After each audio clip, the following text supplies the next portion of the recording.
EPS அவர்களை வந்து விஜய் சீண்டிட்டாரு அப்படின்றத சொல்றாங்க. இல்லை, சீண்டலுன்னு நான் நினைக்கல, ரியாலிட்டி. அதாவது வந்து அவரை பொறுத்த வரைக்கும் அரசியலை வந்து ரொம்ப நுண்மையாக கீனாக வாட்ச் பண்ணுறாருங்க. ஸோ அதனால் he knows ins and outs, nuances in politics.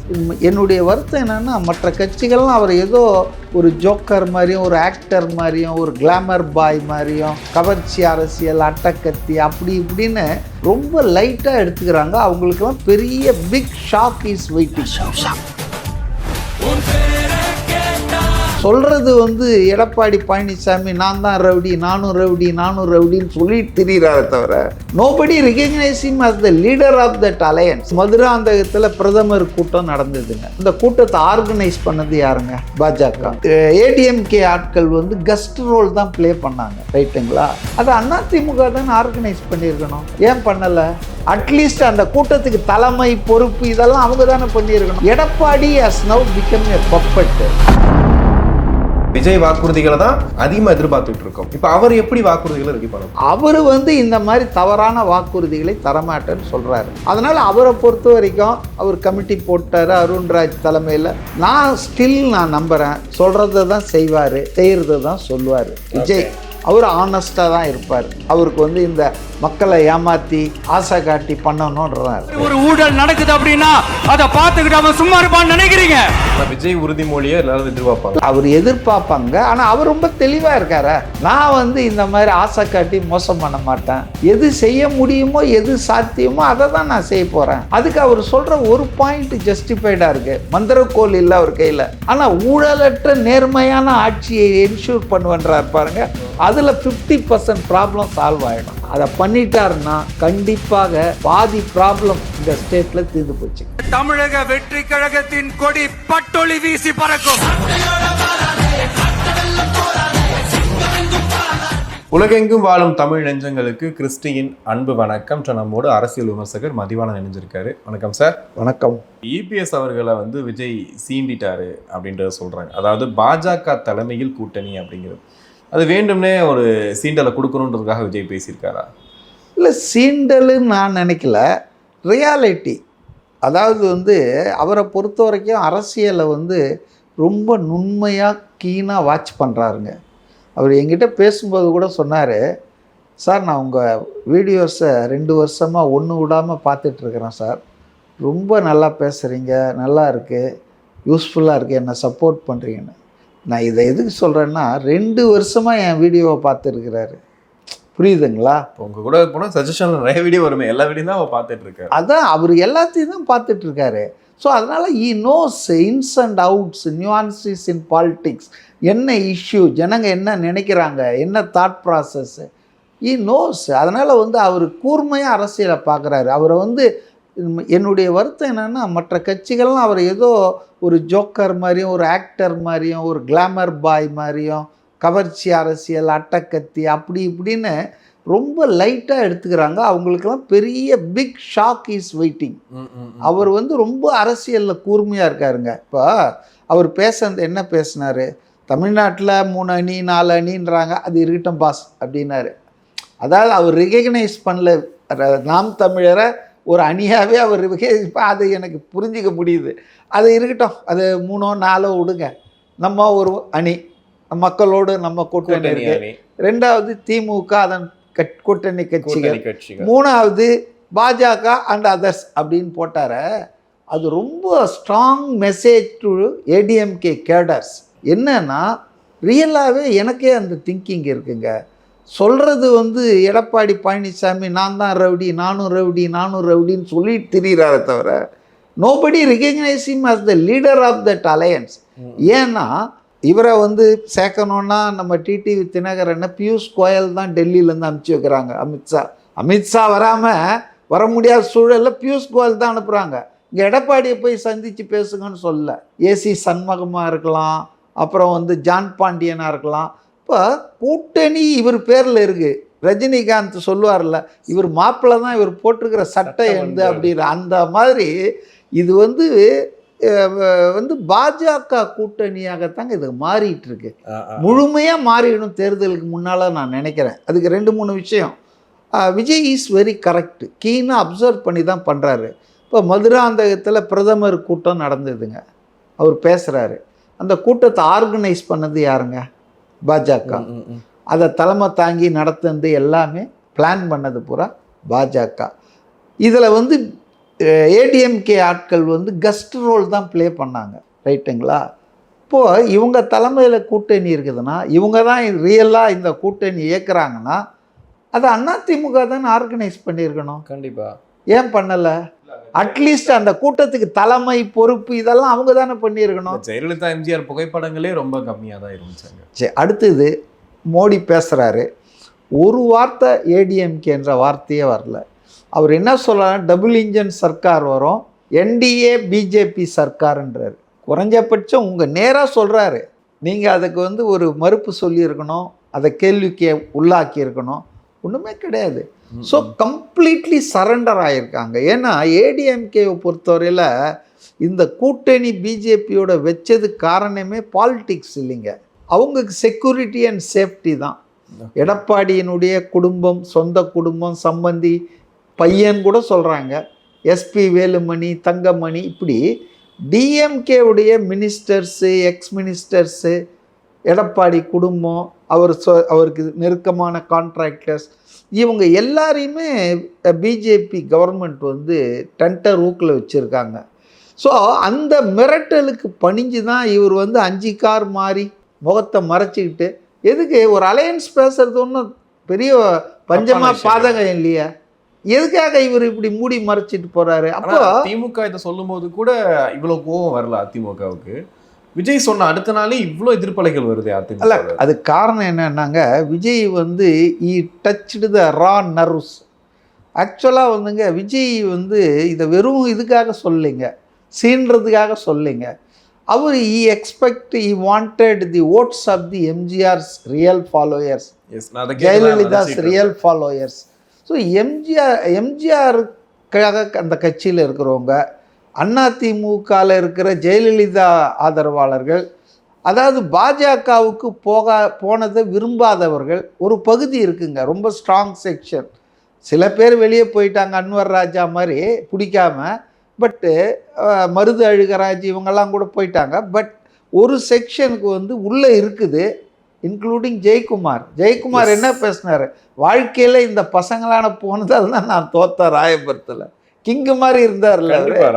So அது மாதிரி மனசுக்குள்ள அதிமுகவில் ஒரு பிக் செக்ஷனுக்கு பாஜகவோட நம்ம ஏன்னா ஆஃப்டர் ஆல் கடைசியாக அந்த அம்மா சொன்னது என்ன? தப்பு இனிமேல் பண்ண மாட்டேன். மைனாரிட்டிஸ்க்கெல்லாம் வாக்கு கொடுத்தாங்களே, மோடியா இந்த லேடியான்லாம் பேசுனாங்களே. அப்போ அதெல்லாம் விட்டு சொந்த சுயநலம், சொந்த பாதுகாப்புக்காக அந்த கட்சியை போய் இவங்க பாஜக காலில் போட்டாங்க. இன்றைக்கி பேருக்கு இவர் முதலமைச்சர் வேட்பாளர்ன்றாங்க. இது தேர்தல் முடிஞ்சால் அத்தைக்கு மீசை முளைத்தால்தான். ஆனால் தேர்தலுக்கு முன்னாலே இது வந்து அவங்க டாமினேட் பண்ணிடுவாங்கன்னு நினைக்கிறேன். ஏன்னா இப்போ இவங்க சீட்டு வாங்குறாங்க அதிமுக கிட்ட, இவங்க எப்படி பிரித்து கொடுக்கலாம்?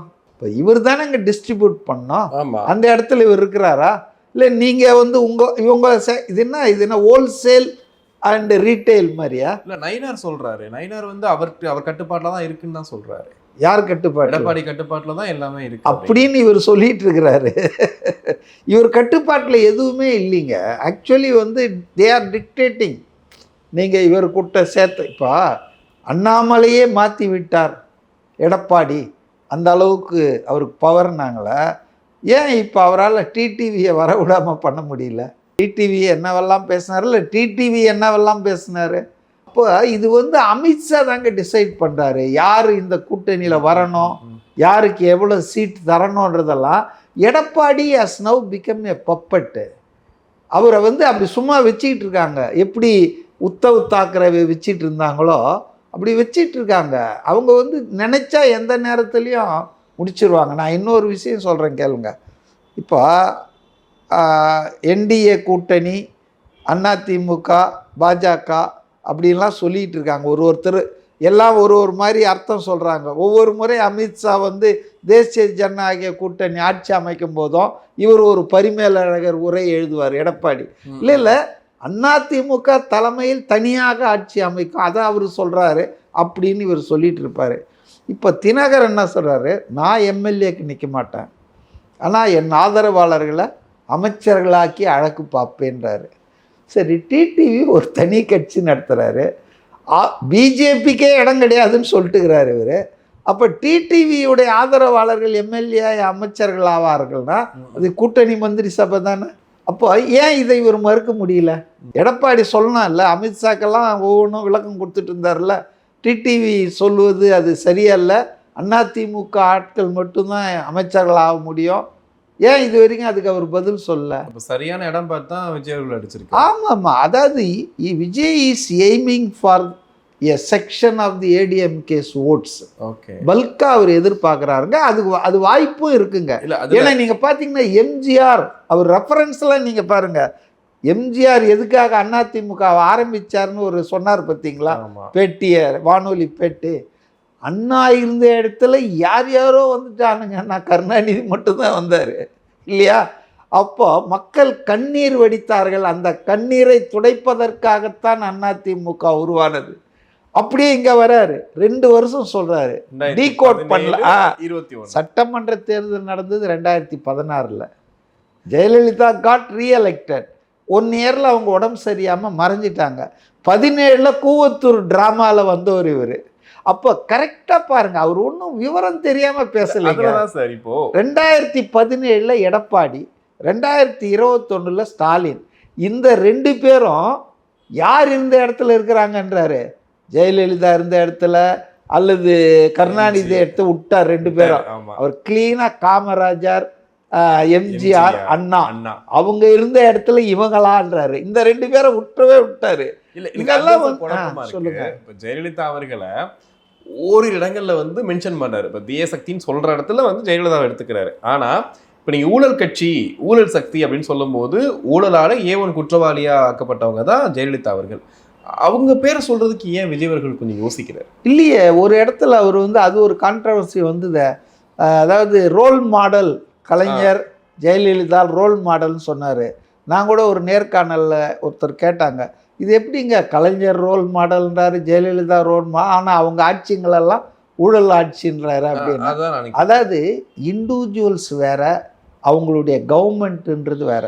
நான் இண்டிவிஜுவலை எனக்கு பிடிச்சிருக்கலாம், கலைஞருடைய அயராத உழைப்பு, தமிழ் பற்று, அவருடைய சலிக்காத பணி, இதெல்லாம் வந்து யாரும் மறுக்க முடியாது. 4 மணிக்கே எழுந்து உட்காந்துக்கு வரான். இன்டெலிஜென்ஸ் ஐஜி, என் தம்பி அப்பா ஐஜி இன்டெலிஜென்ஸ் இருந்தாப்பல், அவர் சொல்லி நான் கேள்விப்பட்டிருக்கேன். இவர் போயிட்டு சில விஷயங்களை ரிப்போர்ட் பண்ணணும் மார்னிங்கில். அப்போ ரிப்போர்ட் பண்ணுறதுக்கு முன்னாடி அவர் எல்லாத்தையும் தெரிஞ்சு வச்சுட்டு, இந்த இடத்துல இது இருந்ததாமா, அப்படி இருந்ததாமா, என்ன பண்ணுறீங்கன்னு கேட்பாராம். ஸோ அந்த அளவுக்கு எல்லாரையும் ஆஃபீஸர்ஸ்லாம் டென்டர் ரூக்கில் வச்சுட்டு இருப்பார். ஆனால் இன்றைக்கி இருக்கிற அதிகாரிகள் என்ன, தூத்துக்குடியில் துப்பாக்கி சொன்ன டிவியில் பார்த்து தெரிஞ்சிக்கினாரு ஒரு முதல்வர். அதனால் பார்த்தீங்கன்னா அந்த கலைஞருடைய இந்த பண்புகளை நான் விரும்புகிறது, அவர் ஒரு உழைப்பாளி, அந்த மாதிரிலாம் ரோல் மாடல்லாம். ஆனால் அவருடைய கவர்மெண்ட்டை நான் சப்போர்ட் பண்ணோன்ற அவசியம் இல்லையே. அதே மாதிரி ஜெயலலிதா வந்து டாஸ்க் மாஸ்டருங்க. லா அண்ட் ஆர்டர், போலீஸ் எல்லாம் வந்து டென்டர் ஊக்கில் வைப்பாங்க. நீங்கள் பார்த்தீங்கன்னா போலீஸ் ஸ்டேஷனில் எவன் இந்த கட்சிக்காரனும் போக முடியாது, போனால் அவன் சீட்டு கிழிஞ்சிரும். So police, officers, chief secretary எல்லாருக்கும் ரொம்ப அட்மினிஸ்ட்ரேஷன்னா அவங்க ஒரு நல்ல கண்ட்ரோலில் இருக்கும், அணுவும் அசையாது. ஸோ அவங்க ரோல் மாடல் தான். ஆனால் அதுக்காக அவங்க கவர்மெண்ட், அவங்க ஆட்சி வேறுபடுத்தி பார்க்கணும். அப்படி தான் அவர் சொல்கிறாரு சில இடங்களில். அதனால் அது வந்து அவர் ஆதரிச்சதால் அந்த ஆட்சியை ஆதரித்தார், அது பண்ண எல்லாத்தையும் ஆதரிக்க முடியாது, ஊழல் எல்லாம். சார், நிறைவாக வந்து இப்போது அதிமுக தரப்புல வந்து வாக்குறுதிகளை பார்த்துருப்பீங்க. முதல்ல ஒரு 5 வாக்குறுதிகள், இப்போ ஒரு 5 வாக்குறுதிகள். அது குறிப்பாக 3 சிலிண்டர் இலவசம், கல்வி கடன் ரத்து, அரசே செலுத்திடும் அப்படின்னு சொல்லிட்டு சொல்கிறாங்க.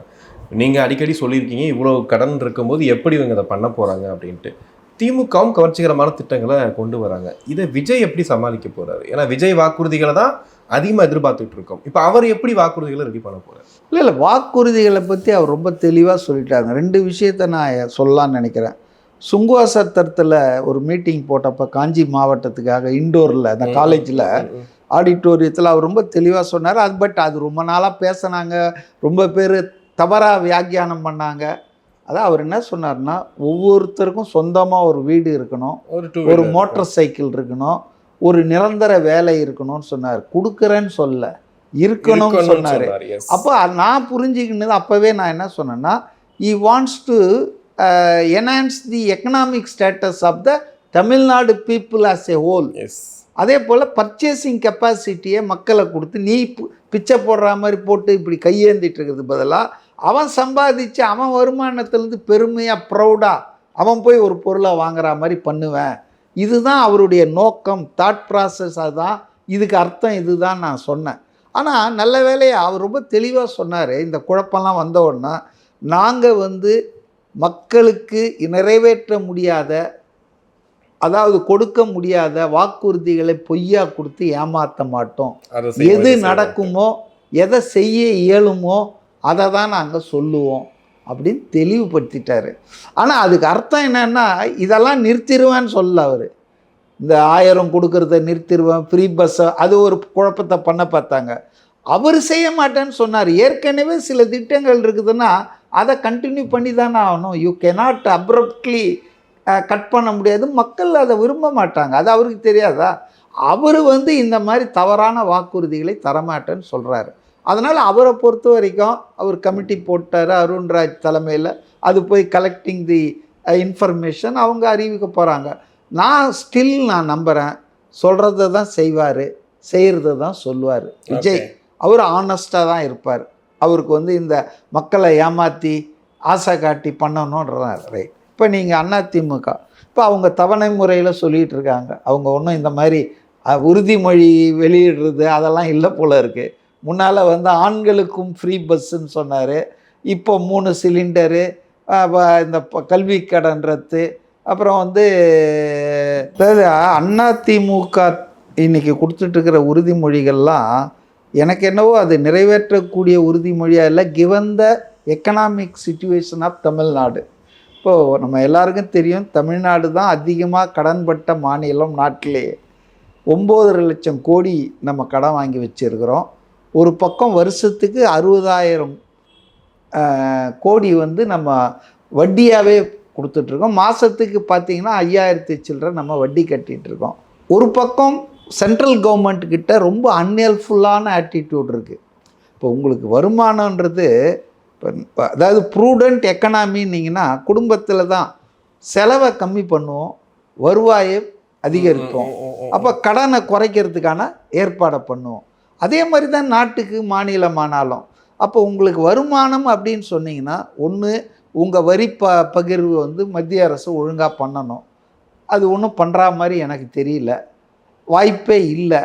இப்போ பட்ஜெட்டில் கூட பார்த்திங்கன்னா மிக சொற்பமான ஒரு இது தான் கொடுத்துருக்காங்க. ஸோ உங்களுக்கு வந்து அங்கேருந்து எந்த வரவும் வரப்போகிறதில்ல. இப்போ இந்த பக்கம் நீங்கள் வேறு வழி என்ன இருக்குது? நீங்கள் வந்து எல்லாத்துக்கும் வரியை ஏற்ற போகிறீங்களா? ஸ்டேட் கவர்மெண்ட்டு இப்போ சொத்து வரி இருக்குது, மின்சார கட்டணம், டாஸ்மாக்கு. ஆக இப்போ மக்களை வந்து வாட்டினா தான் உங்களுக்கு வருவாய் வரும். அப்போ இந்த சிச்சுவேஷனில் நீங்கள் வந்து கூடுதல் செலவுனா ஒரே ஆப்ஷன் இன்னும் கடன் வாங்கணும். இப்போ வரியை ஏற்ற மாட்டோம், நாங்கள் வந்து இதெல்லாம் குறைப்போம் அப்படின்னா இப்போ எப்படி சாத்தியம்? Practically it is impossible. அதனால் என்னை பொறுத்தவரையில் இதெல்லாம் வந்து கவைக்கு உதவாத காகித பூக்கள் தான். தேர்தலில் ஆதாயம் அடையணும்னு தான், அந்த அடிப்படையில் மட்டும்தான் ஒன்னப்மேன்ஷிப்பு. அவர் ஆண்கள்னா அவர் பெண்கள்னா நான் ஆண்கள். அவர் வந்து எதா கொடுக்க போகிறாரு சிலிண்டர், அவர் 2 சொல்ல போகிறார், நான் 3 சிலிண்டர். ஸோ இப்படி இவங்களுக்குள்ள ஒரு காம்படிட்டிவ் தான். There is no economic justification for it. அதனால் இன்னும் கடன் வாங்கி இந்த மாநிலத்தை கடனாளியா, அதுக்கு அவங்களுக்கு அதிகாரம் இருக்குது.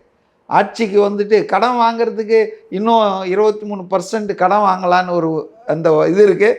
இப்போ இவங்க 2% கம்மியாக தான் வாங்கியிருக்காங்க. அந்த 2% வாங்கி சீலிங் போட்டுடலாம் அப்படின்னு நினச்சாங்கன்னா it is very bad financial management. அப்புறம் வருமானங்கிறது எங்கேருந்து வரும்? வருமானன்றது வரி வருவாய் தானேங்க. அதாவது மத்திய அரசு ஜிஎஸ்டியிலேருந்து எடுத்துன்னு போது அதை நம்ம கொடுக்கறதுக்கு ஈக்குவலாக கொடுக்கணும். ஆனால் அதுக்கு அவங்க லாஜிக் சொல்கிறாங்க, அது ஒரு நியாயம்தான். ஒரு தாய் வந்து பலவீனமான முடியாத குழந்தைக்கு தான் அதிகமாக ஹெல்ப் பண்ணுவாள். இப்போ தமிழ்நாடு வளர்ந்த மாநிலம், டெவலப்டு, அதை வேற தெளிவாக சொல்லிக்கிறீங்க நீங்களே. செல்ஃப் கோல் அது. இந்தியாவிலேயே முதல் மாநிலம். அப்போ இந்தியாவில் கடைசி மாநிலத்துக்கு தானே அதிக செலவு கொடுக்கணும். இப்போ வருமானத்துக்கு ஏற்ற மாதிரி என்ன கொடுத்தீங்கன்னா, இந்த ஆர்குமெண்ட் வேலிடுங்க. வருமானத்துக்கு ஏற்ற மாதிரி எனக்கு பணத்தை கொடுக்குறேன்னா, வருமானமே இல்லாத மணிப்பூரில் என்ன பண்ணுவான், நாகாலாந்தில் என்ன பண்ணுவான், காஷ்மீரில் என்ன பண்ணுவான்? அப்போ அங்கே கவர்மெண்ட்டுடைய ஆர்குமெண்ட் என்னன்னா, as a mother I have to treat everybody equal. நீ கொஞ்சம் நல்லா தான் இருக்கிற, நீ நல்லா ஓடுற, சம்பாதிக்கிற, டெவலப் ஆகிருக்கிற, உனக்கு கொஞ்சம் கம்மியாக கொடுக்குறேன். அவன் பாவம் சவள பிள்ளையாக இருக்கிறான், அவனுக்கு 4 இட்லி எக்ஸ்ட்ரா கொடுக்குறேன்றான். இப்போ இந்த ஆர்குமெண்ட்டை போய் நீங்கள் என்ன சொல்ல முடியும்? So as a government of India அவங்க எல்லா ஸ்டேட்டையும் அவங்கவுங்க தகுதிக்கேற்ற மாதிரி, இப்போ நீங்கள் வந்து கணக்கு புள்ள மாதிரி பார்க்க முடியாது. நான் இவ்வளோ ரூபா கொடுத்தேன் எனக்கு கூடியா அப்படின்னா, ஒரு வீட்டில் ஒருத்தன் சம்பாதிப்பான், ஒரு பையன் காலேஜ் படிச்சுட்டு இருப்பான், ஒரு பையன் ஸ்கூலில் படிச்சுட்டு இருப்பான். 3 பிள்ளைங்களையும் வந்து அந்த சமமாக தானே, சம்பாதிக்கிறவனுக்கு நல்ல சாப்பாடு, கறி சாப்பாடு போடுங்க, ஸ்கூல் படிக்கிறவனுக்கு ரசம் போடுங்கன்னு சொல்லுவாங்களா எந்த தாயாவது? அதனால் இது வந்து ரொம்ப டிக்லிஷான சிச்சுவேஷன் தாங்க. என்னுடைய புரிதல் என்னென்னா, உங்களுக்கு எவ்வளோ வரவோ காசுக்கேற்ற செலவு பண்ணுங்க, விரலுக்கேற்ற வீக்கம் வேணும் இல்லையா?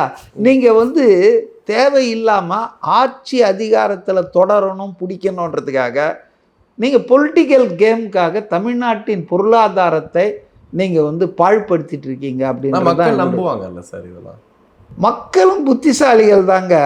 அத்தைக்கு மீசை முளைத்தால் பார்த்துக்கலாம், வந்தால் லாபம், வரலன்னா என்ன, அவங்க பணம் ஏதாவது போப்போதா என்ன? இது மாதிரி அண்ணாதுரை 1967 ரூபாய்க்கு 3 படி அரிசி போடுவேன், இல்லைன்னா முச்சந்தில் நிறுத்தி வச்சு சவுக்கால் அடிங்கன்னாரு. இப்போ 7வது முறை ஆட்சி கேட்டுட்டு இருக்காங்க. இப்போ அதெல்லாம் மறந்துட்டாங்கல்ல திமுக. அதனால் வந்துங்க, மக்கள் இதெல்லாம் ரொம்ப ஜாலியாக காமிக்காக தான் எடுத்துக்குவாங்க, சீரியஸாக யாரும் எடுத்துக்குமா. சொன்னீர்களே செய்தீர்களா, அதெல்லாம் நடக்காதுங்க. அதனால் லாஃபிங் ஸ்டாக் ஆகிடுச்சு. பொலிட்டிக்கல் பார்ட்டிஸை யாரும் சீரியஸாக எடுத்துக்கிறது இல்லை. ஆனால் விஜய் உறுதிமொழியை எல்லாரும் எதிர்பார்ப்பாங்க. இல்லை, அவர் ஏன்னா அவர் எதிர்பார்ப்பாங்க. ஆனால் அவர் ரொம்ப தெளிவாக இருக்காரா, நான் வந்து இந்த மாதிரி ஆசை காட்டி மோசம் பண்ண மாட்டேன், எது செய்ய முடியுமோ எது சாத்தியமோ அதை தான் நான் செய்ய போகிறேன். இப்போ இதெல்லாம் இருக்கணும்னு நான் விரும்புகிறேன். அதுக்கு ஒரு over some period of governance, good governance, prudence பண்ணி எக்கனாமிக்கை இது பண்ணோம். அதுக்கு அவர் சொல்கிற ஒரு பாயிண்ட் ஜஸ்டிஃபைடாக இருக்குது. மந்திரக்கோள் இல்லை அவர் கையில், ஆனால் ஊழலற்ற நேர்மையான ஆட்சியை என்ஷூர் பண்ணுவன்றார் பாருங்க. அதில் 50% ப்ராப்ளம் சால்வ் ஆகிடும். ஏன்னா தமிழ்நாடு இன்னைக்கு சஃபர் ஆகிறது வந்துங்க, பாதி சஃபரிங் காரணம் enormous corruption in every walk of life. அந்த கூட்டத்தில் போகும்போது ஒரு அம்மையார் சொன்னாங்க, அதாவது வஉசி இருக்கார்ல, செக்கிழுத்த செந்தல், கப்பலோட்டிய தமிழன், அவர் உடைய புக்ஸை பற்றி ராயல்ட்டி கொடுத்து ஒரு அமௌண்ட் வந்து அவருடைய லீகல் ஏர் இருக்காங்க இல்லையா, பேரனோ பேத்தியோ கொள்ளு பேரனோ, அவனுக்கு கொடுக்கறதுக்கு அரசு, தமிழ்நாடு அரசு அதிகாரிகள் போயிருக்காங்க. அந்த செக்கை கொடுக்கறதுக்கு they need some corruption charge, எங்களுக்கு கமிஷன் கொடுங்க, இவ்வளோ பர்சன்டேஜ் கொடுங்க, உங்களுக்கு இவ்வளோ செக் கொடுக்குறோமேன்னு. இது எவ்வளோ பெரிய பேத்தட்டிக் சிச்சுவேஷனில் நம்ம வாழ்ந்துட்டுருக்கோம் பாருங்கள். ஒரு தேசத்துக்காக தான் சொத்தை விற்று சொந்தமாக கப்பல் விட்டாலும், சுதேசி கப்பல் விட்டாலும், செக்கு இழுத்தவர் ஜெயிலில், அந்த ஆளுடைய ஒரு புக்ஸை, அவருடைய ரைட்ஸை வந்து இந்த மாதிரி ராயல்ட்டியாக ஒரு கவர்மெண்ட் கொடுக்குதுன்னா, அரசுடைமையாக்கி அந்த பணத்தை கொடுக்குறதுக்குன்னா, அப்போ இவங்கெல்லாம் என்னெல்லாம் பண்ணுவாங்க கொஞ்சம் யோசித்து பாருங்கள். ஸோ ஊழல் என்பது மிக மிக முக்கியமான பிரச்சனைங்க. ஜனங்க அதை தான் ஏற்றுக்கணும்னு நான் நினைக்கிறேன். ஊழலற்ற நிர்வாகத்தை ஒருத்தன் தந்தானா உங்கள் பல விஷயங்கள் ஒழுங்காயிடும். நீங்கள் இந்த இடன் காஸ்ட் இருக்குல்ல, இவங்க இங்கே 1000 கொடுத்துட்டு 2000 கொடுத்துட்டு தாலுகா ஆஃபீஸில் 5000 வாங்கினாங்கன்னா லஞ்சம் தானேங்க இப்போ எல்லா இடத்துலையும். ஆமாம், அதனால் வந்துங்க இது ஒரு பெரிய விஷயம்னு நினைக்கிறேன், நிவாரணமாக இருக்கும்னு நினைக்கிறேன் மக்களுக்கு. ஊழலற்ற ஆட்சியை அதை உறுதிப்படுத்தணும். அவர் மட்டும் ஒழுங்காக இருந்தால் போதாது, விஜய் கட்சியும் மொத்த அமைச்சர்கள், மந்திரிகள், எம்எல்ஏக்கள், எம்பிக்கள், அவங்க கட்சியை சார்ந்த அத்தனை பேரும் அவரை போலவே இருக்கிறத என்ஷூர் பண்ண அது கடினமான பணி. ஆனால் அதை பண்ணிட்டாருன்னா கண்டிப்பாக பாதி ப்ராப்ளம் இந்த ஸ்டேட்டில் தீர்ந்து போச்சுங்க. கண்டிப்பாக சார், நிறைய விஷயங்கள் பேசணும். நன்றி.